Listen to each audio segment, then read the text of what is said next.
What's up? Welcome back to another edition of Ulon.Life. Got my boy Mari in the house, my co-host in the house, Justice X. What's up, fam? And of course, our boy right here, Aaron Smith. Aaron, we're gonna dive right into it tonight. You guys can call in 312-738-1060, and we have our other special guest getting ready to come up, the one and only Beeper Daddy of Chicago, Tony Blair. Yes. Okay, you guys in for a treat tonight. So, our theme tonight is: should ex-felons be given a second chance? I really want to know, you know what I'm saying, what you guys feel about that, okay? So, chime on in, 738-1060. You guys can also go to Ulon.Life afterward and catch the show, and it will be on YouTube as well. So, real quick, Aaron, what's up, my brother? So, I've been, man, you know, once you came home, you know, this brother, just to give you guys a real quick intake on what's going on, the brother came home, he was doing a lengthy amount of time. How much time did you do? A little bit over 9 years. A little bit over 9 years, y'all. The real deal. 9 years, came home, and been kind of, when you got out, you was running with your feet to the ground. You came, you called me, we networked. I helped you, you know what I'm saying, get out there, and now you getting ready to start your own podcast. Tell me about that and tell the people. Now, he's going to be on next week, y'all, so just bear tight. But he has a podcast starting this Tuesday. This Tuesday. Okay, so tell me about it real quick. All right, I got a podcast called Escaping the Odds Podcast, and pretty much what we're doing is we're interviewing formerly incarcerated men and women who are now entrepreneurs. I felt like it was really my job to get back out here and really show the world that guys can come home and they can start afresh and new and provide viable community like products and services to the community. That's right. So definitely that's what I'm doing. I got some good people coming on, extraordinary stories, and definitely tune in to us. The promo was hot, man. If y'all ain't seen it, I have it on my page. I'm gonna put it on the Ulon site. Okay. You know what I'm saying? It can also promos out the chain. Yeah, definitely. It can also go to my Facebook, Aaron Smith, AARON Smith. Also, I have a Escaping the Odds podcast page, and so just look it up, man. Dope promo video. It's gonna be dope stories, man. Week after week, after week. Can be found on Google Podcasts. I'm waiting on Apple's iTunes to get approved, but also Breaker radio page, I believe is the name of it. One of the distributors. But yeah, just check me out. Definitely my IG. I can reach the Escaping the Odds podcast, and so I'll constantly be putting up videos to kind of keep the people in tune with what I'm doing. All right, so give them a number. So if you are interested, and these are for men and women who are mostly, you know what I'm saying, may have got into, you know what I'm saying, some type of touch with the law or have been incarcerated, and you're looking for them specifically to be on this podcast. Exactly. I'm looking specifically for men and women who were formerly incarcerated, and now you're entrepreneurs now. Or even if you're not entrepreneurs, it's like maybe you're running a nonprofit organization, things of that nature. It's like doing something constructive. Exactly. You're giving back to the community. That's so I definitely want to hear y'all stories, and let's let the world know that we out here. We doing our thing. We changing the world. And again, if they want to get in touch with you, what is the number? 312-871-8833. 312-871-8833. All right, so listen, it's this Tuesday, right? The first one? December 17th, yeah. Let them know. December 17th, this Tuesday will be your first. And what time does it come on? I'm going to drop it around 7 p.m. Okay, about 7 p.m. Hey, man, it's been a blessing. Next week, I want you guys to tune in, and we're going to show some clips from that. Okay? As much always, man, love you, man. Keep in touch. Next week, Aaron Smith will be on. We're going to go to our overhead real quick, y'all. Let's put this right here. So if you guys want to get in touch with us, go right here. We're going to switch with this brother real quick. Come on, Tom. Come on in. All right.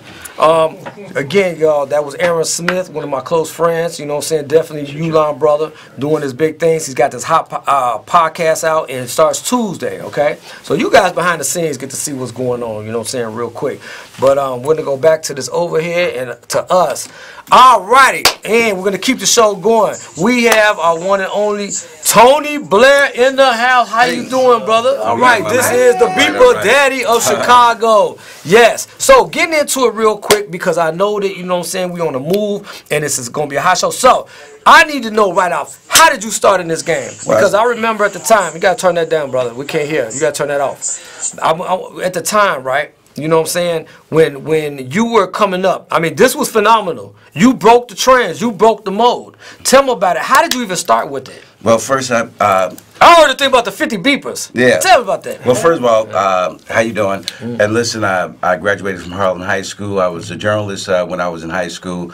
I worked on the teenage newspaper that was what was that? Man, I forgot that newspaper so long ago. But anyhow, I worked with WSSD as a radio personality, and I worked with NBC as a co-host for School Affairs. Right. And I went to the United States Navy. I'd done 3 years in that.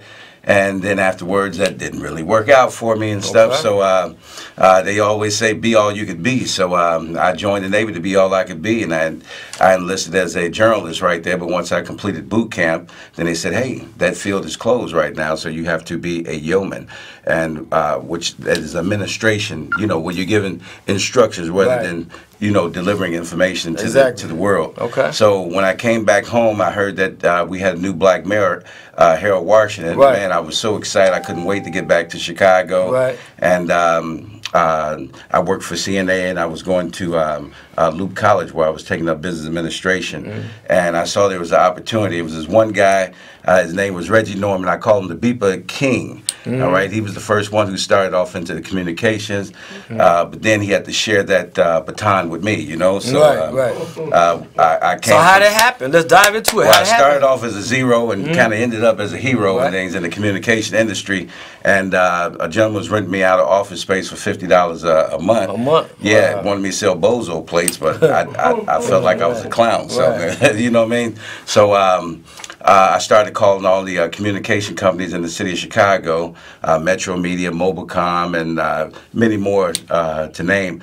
But anyhow, I know the name of the game. The name of the game is to talk numbers. So we started discussing numbers, and they said, hey, you the guy we're looking for. We'll be out to your place in a few so you can sign this contract. So they brought me out 50 beepers, signed the contract. Hey, and then I just hit the ground running, you know. So I grew up listening to motivational CDs from Earl Nightingale, Zig Ziglar, Dr. King, and Jesse Jackson. And my biggest supporter was my dad. I always wanted to emulate him. You know, he was a businessman, always wore suits, briefcase, all that good stuff.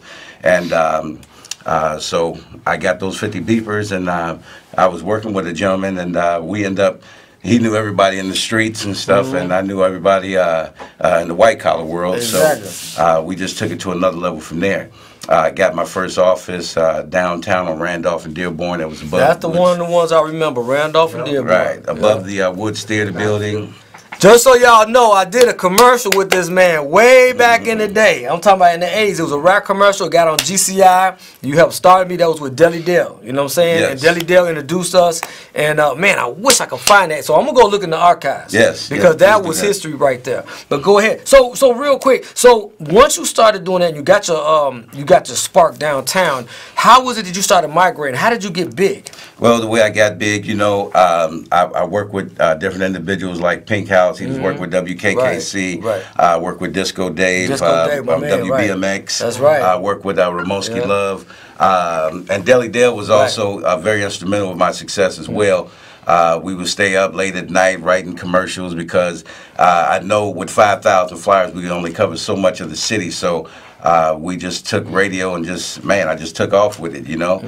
You figure $50, $150 security deposit for a pager. You know, there's plenty of wiggle room in there to branch out on the radio waves right there. So we did commercials with you, Tongue Twister, R. Kelly, and DJ Quick. They're very instrumental also with my success. So that's how I got through the ranks right there. And just now, remember real quick, you know, this was a time, y'all have to remember, beepers were like a big thing because only doctors had them. You know, only people that really had money.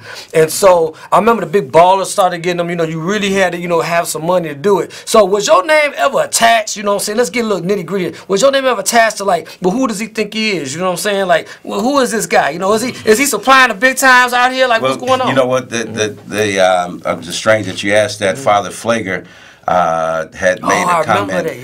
With was that the Chicago Defendant, and he was trying to, you know, cast stones, trying to make me look, trying to shame me, Back in the day. And he was saying that I was supplying all of the projects with communications. And so I got a call from Shinta Strasburg, who I used to work with over at WSSD on 71st and Cottage Grove. She called me up and she said, Tone, Father Flager is saying this and that. How do you want to recant? Right. And so I told her that I feel shame for Father Flager because anyone would make a statement like that has to possess a midget mentality and stuff because everyone that's in the projects does not have to be pharmaceutical dealers. Right. You have school teachers, you have doctors, you have lawyers. So you're trying to generalize, basically. Yes, yes. I mean, so everybody deserves an opportunity. Should not be, slandered just because of where he comes, where he lives and come from, So that was the biggest one. History right here, y'all. Yes, I had to defend myself. I had to put my boxing gloves on, I know I was going against a giant and stuff, but I was not going to let that gentleman belittle me, belittle, the residents of the projects. Right. I was just trying to make a living. Okay, and so a guy named Reggie Norman, who was actually the godfather of communication, attracted what? How'd that happen? He attracted many people. He was a little bit older than I was, but I don't think he was sharper than I was. Okay. Yeah, so I taken it to another level. I used to print up $100 bills, never miss another call, never miss another dollar. It was great when communications had come out because everyone would be sitting in their homes waiting for that opportunity, job opportunity to call and say, hey, you got the job. But when pages came out, it was like no one had to stay in the house anymore. They can keep it moving, Go try for this job, that job, any job, and they were able to contact one another. So let's talk about the nitty gritty. So from '95, let's jump up a little bit because we didn't talk about some of the I guess you could say the molding stage. So from '95 to 2000, it started getting a little bit hairy. You know what I'm saying? I know that it started getting a little bit. Why? Why did it start? What was competition? What happened? You know what? It was. Well, the competition, the foreigners, I hate to say that, things, no disrespect, no disrespect. But it happened. But it happened. They came in, it's like they were getting loans from everywhere, but so the Arabs stuff started getting into the telecommunications. Yeah, they started getting into the communication. They really didn't have an interest in the communication. They just liked what crowds that it brought, and so that would help them sell their clothes, the shoes, some everything, and they just took it down how low you could go. If we were paying $2, they were charging $1.75. Right. You know what I mean? So, but thank God for that because communications is like a fad. Just like the flat screen televisions, they stayed out and they were very expensive, $1,000, $2,000, $5,000. Then they went all the way drastically down to $200, $300. So I knew it was time to get out, and thank God for who was that? Ameritech. They had interest in my clientele. I had about 20,000 customers at the time, and they made an offer to me, and hey, I had to think about it for a while, and hey, I took advantage of the opportunity. But I was downtown. I started my business downtown, and I ended up having to move to the south side. And I mean, that's where it all started at, right there at 79th and Cottage Grove at McDonald's. Worked there for a number of years. Well, my back still hurts today and stuff, you know what I mean? And over at Jules. So those motivational CDs really helped me out and stuff. And it was the ending point for me right there. So I was across the street from Princeton Park and things. I was scared as oops, I wasn't going to say that. You can say hello. It's okay. Okay. Don't let no bad kind of all right, but I love Princeton Park over there. You know what I mean? So I had some fond memories over there. And like I said, I sold the business to Ameritech, and hey, here I am today. I was trying to figure out what is the next lucrative business that I can get in where I would be able to see everybody. All right now. Well, I know a business with no sign is a sign of no business. And everyone needs to advertise his business, his service, his product, whatever he does. And I had a liking for people, and I had a liking for, just communicating, period. So here I am today. So I'm still in the communication industry, helping individuals market themselves. Exactly. Okay. Well, listen, so, I mean, you are definitely somebody in Chicago that's a trendsetter because you started off, like way back with the Georges, the George Music Room and, these other people in Chicago that were really, at the time, putting their foot forward to represent us, And so, man, big hats off to you because I know how much work you put into it because I've watched you through the years. Is there anyone that you want to give shouts out to? People that you could say, well, you know what? If it weren't for them, you know what I'm saying, I wouldn't be. Well, listen, I'd like to first say thank you to my staff, because if it wasn't for them, it would be no me. I'd like to thank Harold Brown, who was one of my biggest supporters. We went down to the Million Man March. You know, I was famous for the garbage can costume. Right. He wore that costume, and he was telling people, don't look at him like he's transportable trash. You know what I mean? It's time to get rid of the stinking thinking and, you know, make our votes count. And the message was so powerful that it interested it caught interest of the news reporters out there, and all cameras was on him. If you guys remember Get on the Bus, you remember the costume that was in there. So, and he's talking about the movie, y'all. Get on the Bus. So, yeah, remember. Not the CTA break it down bus, to him, but Get on the Bus. Right. There was a movie entitled Get on the Bus, right? Yeah, and you know, it's so odd. Who's that? What's that guy that filmed that? Spike Lee. Spike Lee, yeah. So he had us on there for like 15 minutes. I couldn't believe it when I went to the show, eating my popcorn and stuff, and I seen him on the screen and stuff. I like, well, wait a minute, we didn't sign no contracts and stuff, but it was an honor and it was a privilege, you know, to catch him on the screen right there. But anyhow, I want to thank Harold Brown. I want to thank my brother-in-law. Brother Reggie Hale, he actually started the business with me back there with one of his ground floor opportunity. I want to thank my wife, ex-wife. Her name is Audrey Scales from the West Side right there. I love my West Side. I love my West Side. I'm from the South Side, but I mean the West Side really, Chicago really held me thing, down. y'all. It's all good. You know Chicago what I mean? thing. So I want to thank Ramonski Love. I want to thank Pink House. You know, it taken all those entities to create this small shot who blossomed into a big shot in the communication industry. And I want to give big thanks to my dad. I want to thank Earl Nightingale. I want to thank Zig Ziglar. I want to thank Jesse Jackson. I want to thank Earl Calloway. Man, Earl Calloway, he was great and stuff. But y'all don't know, Earl Calloway, who he's talking about, was probably the oldest writer for the Defender magazine, the first black longest running writer. He recently passed away. Yes. Not too long ago. He's actually in my video, Go Town. I came out with a video about Chicago, and I got to capture him in it with us, you know, showing love before he passed. So long live Earl Calloway. That's a beautiful thing. I noticed also that you moved at one point because you started moving around. From Randolph, you went to Lake Street. How did that happen? Was that a better progression or was it a down progression? Well, you know what? We was on tour. We put it like that. We was on tour. As you know, Chicago is a growing company. Well, a company, Chicago is a company. So I left from Lake and Randolph and Dearborn. I went to Lake and Wabash. I went to 207 State Street. And, man, I went so many places and stuff because the city of Chicago was going through a transformation for the better, which was good. It was all good. But I was respected by many, you know, the business owners down there, property owners and stuff. So, I mean, it was ground floor opportunity. They opened the door for me, you know. At the Woods Theater Building, believe it or not, I started off paying $300 a month. You know, I got my own office space in there overlooking Randolph and Dearborn. As a matter of fact, that's why I named my business Randolph Beepers because the famous Randolph Street. At the time, Randolph was a big street, right? I mean, that's the heartbeat of the city right there. You know what I mean? You got the Daily Center, you got the Greyhound bus station, man, just Daily Center and stuff, you know. So, man, I love being in there. And one of my biggest assets, what I would do, I would go into the courtrooms and listen to the attorneys, listen to the judge, listen to how they communicate and stuff, you know. And so I kind of emulated them, you know what I mean? It's just like when you're cooking, you know, you add your onions, your green peppers, all that good stuff. So each one of them was a successful ingredient and stuff. And of course, I added my own swag to it. So I call it the Soul Bowl. So then that's, hey, here I am today. I heard it as a Soul Bowl. And I know there's one more person you definitely want to shout out, a woman who has been your backbone. You know what I'm saying? Your wife. Well, that's I said her. That was Audrey. That was Audrey. Audrey graduated from what school was that? What's the name of the school downtown? There's Olive Harvey. There's Hart Washington. There's what else? Jones Commercial. Jones Commercial. Yep. There you go. Jones Commercial. Don't feel free on the side. You can speak up, man. You know. Well, see, have a little history right here. Yeah, Jones Commercial. She was very smart, very sharp, always reading.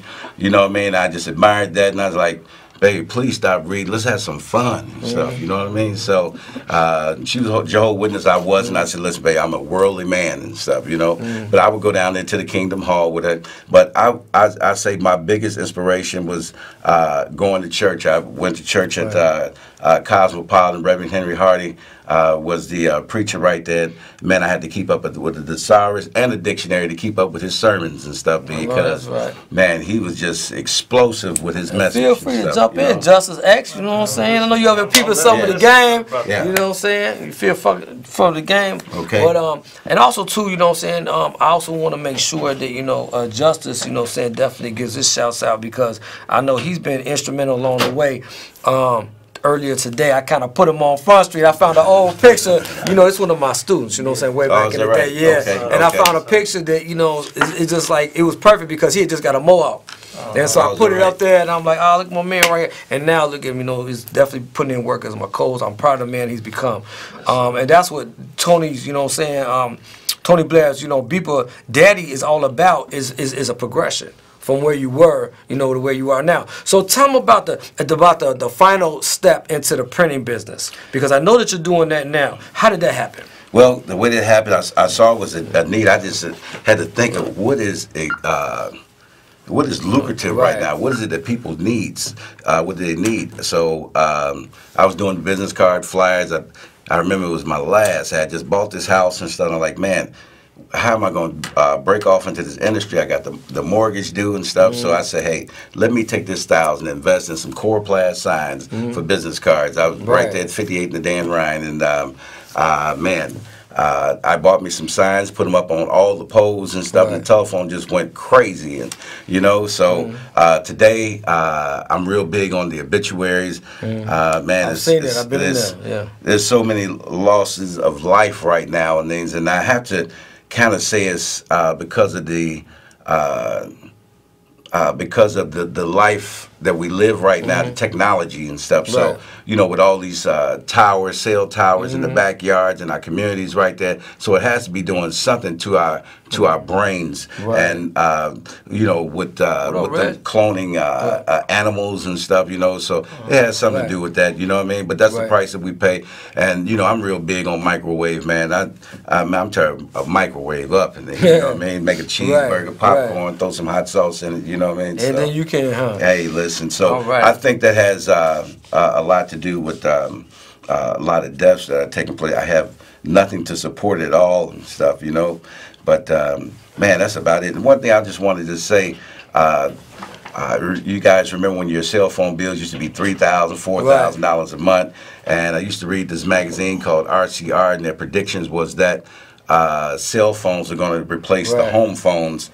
And I said, no way, not with those bills. Nobody's going to be paying no $3,000, $4,000 a month, you know. So here we are today in this age, you know, you can get $10 a month, cell phones, $30 a month, family plans, all that great stuff. But I'm going to get back into the communication industry. You'll be able to come by and buy your beeper in about another month. Okay, so that way you don't have GPS tracking on it, you know what I mean?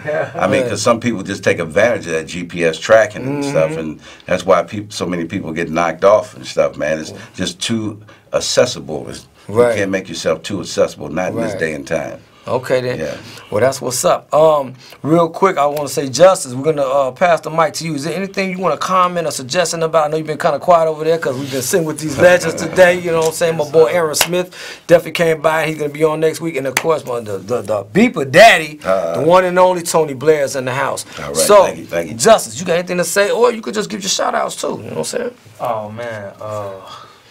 And I ain't really got too much to say. You know, I was just listening to the GOAT right next to me, man. I never really heard of him until today. And I can say I'm really impressed, you know, especially with me being a youngster. That's history right here. You know, but you know, I ain't really got too much to say. You know, I'm just listening, you know. Cause, well, you can give your shout outs then real quick, you know, before we wrap it up. You know, like I said last week, man, you know, I got to give a big shout out to the Honorable Minister Louis Farrakhan, the man saved my life. Yes, you know, shout out to my pops right here, Mr. E, man. That's what I appreciate. You know, and yeah, just shout out to everybody who being supportive of not just their family members, but to everybody around them. That's showing mad love to everybody. So just big shout out to everybody. You know what I'm saying? So it's straight like that. Oh man, that's what's up. Give a shout out real quick, anybody. I mean, you gave pretty much one, but if you well, listen, I would just like to say, everybody, man, just pray for my son, my first son. He's 33 years old. He's suffering from pancreas cancer right now, and they removed the cancer from his body. He's still living. They didn't predict he was gonna live, you know, over a month and stuff, man. But he still,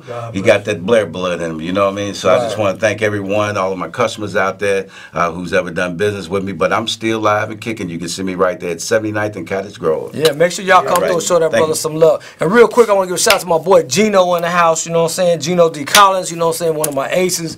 And of course Felicia Collins. You know what I'm saying? The Mrs. Queen and him.